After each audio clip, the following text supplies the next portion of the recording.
क्या आपने कभी सोचा है कि एक देश के पास सोना, पेट्रोलियम, टेक्नोलॉजीज कुछ भी ना हो, लेकिन अगर वहाँ के लोग एडुकेटेड हैं, तो वो एक देश का सबसे बड़ा पावर बन सकता है। जी हाँ, आज हम बात करने वाले हैं education, the real investment in economics. Hello students, welcome to my channel concept clear. आज हम समझेंगे education, the real investment in economics. मतलब एडुकेशन सिस्टम जो इकोनॉमिक का सबसे मेन और महत्वपूर्ण हिस्सा कहलाता है। ये एक्चुअली देखा जाए तो एडुकेशन सिर्फ और सिर्फ एक डिग्री ही नहीं, बल्कि ये हमारे इकोनॉमिक्स का एक इंजन है जो प्रोडक्टिविटी, ग्रोथ और इनोवेशंस को ड्राइव करता है। तो वीडियो के एंड तक बने रहिए, क्योंकि आज हम कंपेयर करने वाले हैं इंडिया वर्सेस डेवलप्ड नेशन की एडुकेशन इन्वेस्टमेंट और जीडीपी के बीच का रिलेशन। तो चलिए शुरू करते हैं। सबसे पहला सब हेडिंग है इकोनॉमिक वैल्यू ऑफ एडुकेशन। हमारा पहला सब हेडिंग या फिर सब टॉपिक कहलाता है economic value of education. Education का इकोनॉमिक वैल्यू क्या है? एक्चुअली जो मेरे वीडियो को ऑलरेडी देख चुके हैं वो सभी जानते हैं कि हमारे इकोनॉमिक्स में सबसे पहला और मोस्ट इम्पॉर्टेंट कॉन्सेप्ट है, वो है ह्यूमन कैपिटल। अगर आपने मेरे वीडियो को नहीं देखा है तो प्लीज़ आप मेरे चैनल में जाके मेरे इस वीडियो को चेक कर सकते हैं ह्यूमन कैपिटल का। तो चलिए शुरू करते हैं। जैसे मशीन्स और बिल्डिंग्स फिजिकल कैपिटल होता है, वैसे ही एजुकेटेड लोग ह्यूमन कैपिटल होते हैं। ये ह्यूमन कैपिटल प्रोडक्टिविटी बढ़ाते हैं, नई सोच लाते हैं और जीडीपी को ग्रो करते हैं। नेक्स्ट, बट अगर हम ये सोचे तो ये इन्वेस्टमेंट और ये एजुकेशन सिस्टम जो है क्यों ज़रूरी है? हमें ये एजुकेशन सिस्टम में इन्वेस्टमेंट क्यों करना है?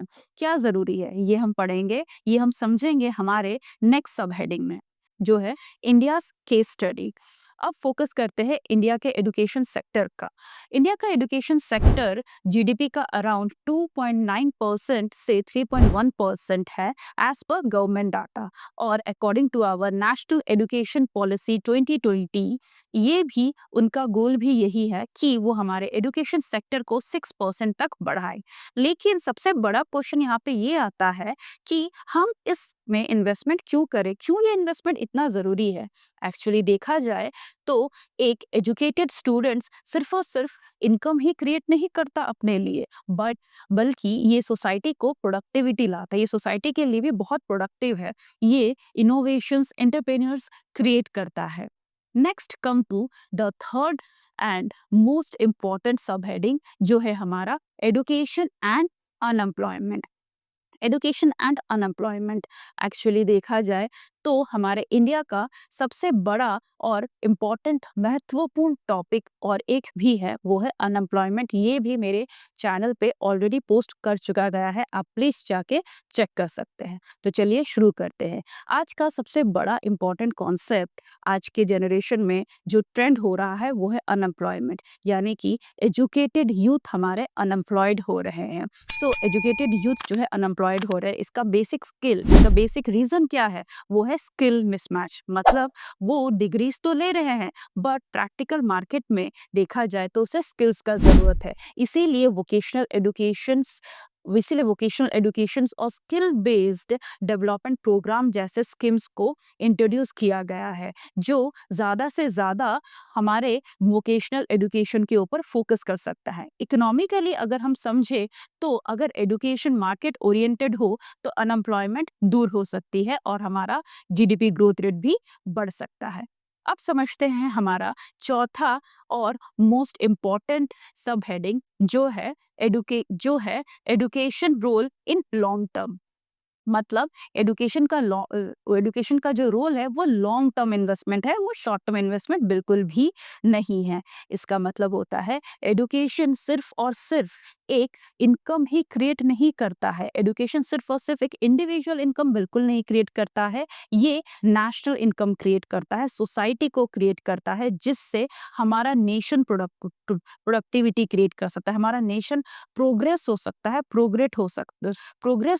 प्रोडक्टिविटी लॉन्च कर सकता है, ज़्यादा से ज़्यादा गुड्स एंड सर्विसेज क्रिएट कर सकता है अगर एक नेशन एजुकेटेड हो तो। इसीलिए बोला जाता है कि एक नेशन को एजुकेटेड एजुकेटेड होना बहुत इम्पोर्टेंट है ताकि उनके विकास के लिए, उनके फ्यूचर जनरेशन के प्रोग्रेस के लिए उनको एजुकेटेड होना बहुत इम्पोर्टेंट है। इसीलिए हमारा वर्ल्ड बैंक भी बोलता है कि every extra year of schooling increases a persons income by 10% on average. यानी कि जितना ज़्यादा एजुकेशन उतनी ज़्यादा प्रोडक्टिविटी और उतनी ही ज़्यादा नेशनल इनकम। सो स्टूडेंट्स, अब आपको समझ में आ ही गया होगा कि एजुकेशन सेक्टर जो है हमारे डेवलपमेंट के लिए, प्रोग्रेस के लिए कितना ही इम्पोर्टेंट है। अब से अगर आप जब भी समझे कि एजुकेशन सिर्फ और सिर्फ एक एक्सपेंस ही नहीं है, वो एक लॉन्ग टर्म इन्वेस्टमेंट है। इसका मतलब एक स्टूडेंट, एक टीचर और एक स्कूल तीनों एक साथ मिलके एक देश का फ्यूचर बदल सकता है। So if you want to destroy a nation, don't drop a bomb, just destroy the education system.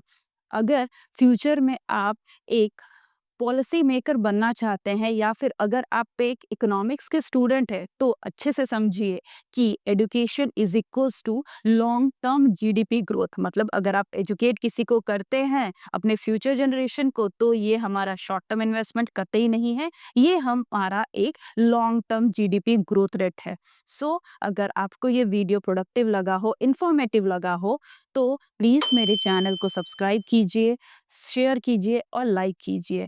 और मिलते हैं हम अपने नेक्स्ट वीडियो में, जहां हम पढ़ेंगे कि how population became an asset. Till then keep learning, keep growing. Thank you.